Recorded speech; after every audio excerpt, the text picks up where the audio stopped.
5.000 detenciones de tránsito me parece que esto es muy ingenuo. ¿Sobre cuántas al año? Y mire, usted calcule que había 35.000 que se habían extraviado del sistema. Haga usted un promedio de 80.000, 90.000. Igual es bastante, o sea... Más del 30%. Y bueno, una cosa así, pero usted no puede aceptar que la aduana no sepa qué pasa con su propio sistema informático, donde se registra y supuestamente se controlan las destinaciones aduaneras. En aquel momento el juez hizo declaraciones diciendo que si, por ejemplo, se ponían los contenedores que habían sido motivo de este contrabando uno detrás de otro, se podría haber cubierto 300 kilómetros de contenedores, cuando la realidad demostraba que simplemente eran casos de tránsitos no cerrados. Esto llega a juicio oral y acusa por contrabando culposo a Parino. En el medio, ¿qué pasa? Trabajó una comisión especial investigadora unicameral en el Congreso. Hoy presidía en aquel entonces por quien hoy es el gobernador del Chubut, el diputado Neves. En la composición de esa comisión, usted iba a encontrar legisladores de distintas etiquetas partidarias. Conclusión al cierre de la labor parlamentaria, idénticas al auto de procesamiento de Parino.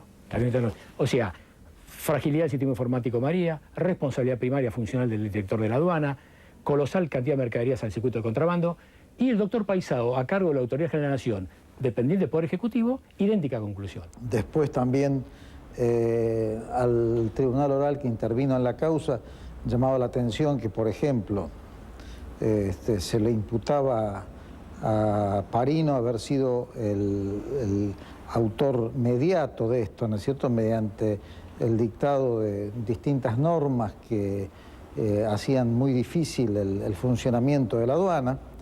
Y, por ejemplo, se llegó a establecer que algunas de sus normas reglamentarias que se le imputaban haberlas hecho a Parino, resulta que no habían sido dictadas mientras él era funcionario público, sino que eran otros los funcionarios públicos que lo habían hecho. Cuando estuvo en condiciones de sustanciarse el juicio oral, se advirtió desde el comienzo que buena parte de lo que era la génesis de la acusación no tenía demasiado sentido. El pretender que el dictado de algunas resoluciones del administrador hubiesen permitido el descontrol en este sistema era realmente un despropósito y se evidenció en un juicio que, sin el menor resquicio para la duda, llegó a esta conclusión. Al término del juicio oral, los jueces concluyeron que Parino no había actuado con malicia al dictar las resoluciones administrativas en el caso de la aduana. Además, agregaron que la Argentina, en ese periodo, tenía las estadísticas más bajas en materia de contrabando a nivel mundial. Claramente en el juicio oral, sin el menor resquicio para la duda, por unanimidad, los tres jueces que integraban el tribunal llegaron a la conclusión de que la acusación era insostenible y que se imponía la absolución. Entonces tenemos un problema. Si el tribunal oral que decretó la inocencia de Parino en el 99 dijo la verdad, con Parino, mi querido señor, nos equivocamos 14. Me equivoqué yo, se equivocaron 3 camaristas de la sala de la Cámara Penal Económico, se equivocó el fiscal Alianza, se equivocó el fiscal Ple, se equivocó la fiscal Benavente, se equivocaron 12 legisladores de la comisión investigadora y el doctor Paisao. 14 funcionarios estamos equivocados y Parino es inocente. El tribunal oral fue muy duro con el juez Tiscornia. Dijeron que había procedido con ligereza rayada con la inconsciencia, lo que significó que quedara detenido un imputado que nunca debió haberlo estado. Con estos argumentos, remitieron la causa al Consejo de la Magistratura y a la Comisión de Juicio Político del Senado para que se investigara la conducta del juez. Así se avanzó en el enjuiciamiento de Tiscornia por mal desempeño de sus funciones en 25 casos. El 15 de marzo del año 2000, el juez fue suspendido en su cargo. El autor supuesto era Parino, se lo investigaba y se le imputó concretamente esa causa. Cuando se demostró que él no era, a los otros funcionarios no se los investigó. Después también se hizo una mega causa porque se fueron acumulando todos los distintos hechos de contrabando en una sola causa y que no tenían ninguna relación entre sí, simplemente por la identidad del delito de contrabando. Entonces se hizo una causa donde todos los días se incorporaban 200 fojas al expediente porque eran investigaciones paralelas y eso motivó también que se hiciera muy, muy difícil la investigación y que luego hubiera que ir desglosando toda este expediente en cada uno de estos hechos, todo lo cual sin duda que complicó mucho la investigación final de este tema, ¿no? Y sin duda que todo esto fue atribuido al juez. En ese momento, efectivamente, yo formaba parte de la comisión de acusación. La comisión de acusación, por mayoría de sus miembros, es 4 contra 3, aprobó un proyecto, ¿no es cierto?, de promover el juicio político en contra del juez Tiscornia que intervenía en este tema.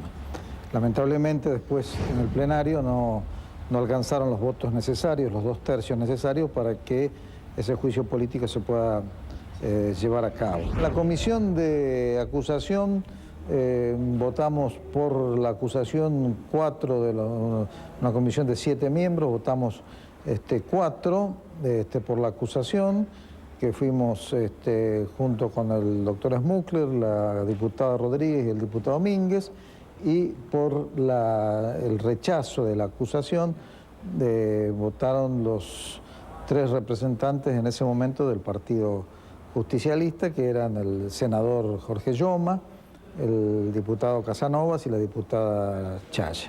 Y después pasó eso al plenario del Consejo de la Magistratura, donde para que sea elevada a juicio, al jury de enjuiciamiento se necesitan los 2/3 de los miembros del plenario, y en ese caso se le sumaron a los políticos, se le sumaron los jueces que también votaron en contra de la acusación y no se logró reunir la mayoría necesaria para que esto fuera al jurado de enjuiciamiento, sacándose una resolución donde se enviaban estos antecedentes a la Comisión de Disciplina del Consejo de la Magistratura, que tengo entendido que es donde actualmente está la causa todavía sin terminar. Pero con la aduana paralela, finalmente, ¿qué pasó? Absolutamente nada. Condenas a niveles intermedios, o sea, las condenas fueron recibidas por despachantes de aduana, por importadores. Si usted me pregunta a nivel funcional, ¿qué pasó? Le tengo que decir que nada. El 11 de septiembre del año 2001, mientras todo el mundo miraba el desplome de las Torres Gemelas de Nueva York, el juez Tiscornia era absuelto por el Senado, junto con su colega Norberto Ollarvide, en una sesión dominada por el bloque justicialista. Como saldo de la mega causa por la aduana paralela, solo hubo condenas menores, todas excarcelables. Apenas entre 1 y 3 años de prisión para el exfuncionario de la aduana Roberto Leiva, el ex policía aduanero Aldo Díaz, los hermanos Juan y Julio Arce Cajes y Gustavo García. Más allá de que haya sido a nivel de lo que la calle llama perejiles, ¿a qué condenas?